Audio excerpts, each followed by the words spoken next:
அல்லாஹ் ஒரு மனிதனுடைய மார்க்கத்திற்கு ஏற்ப அவனை சோதிப்பான்.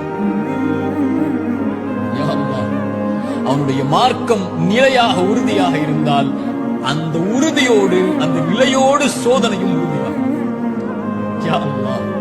மேலும் சொன்னார்கள், அவனுடைய மார்க்கம் எளிதாக இருந்தால் சோதனையும் அவனுக்கு எளிதாகும்.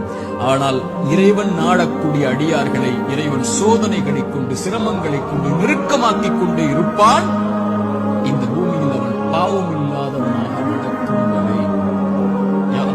இந்த ஹதீஸை எப்படி விவரிப்பது?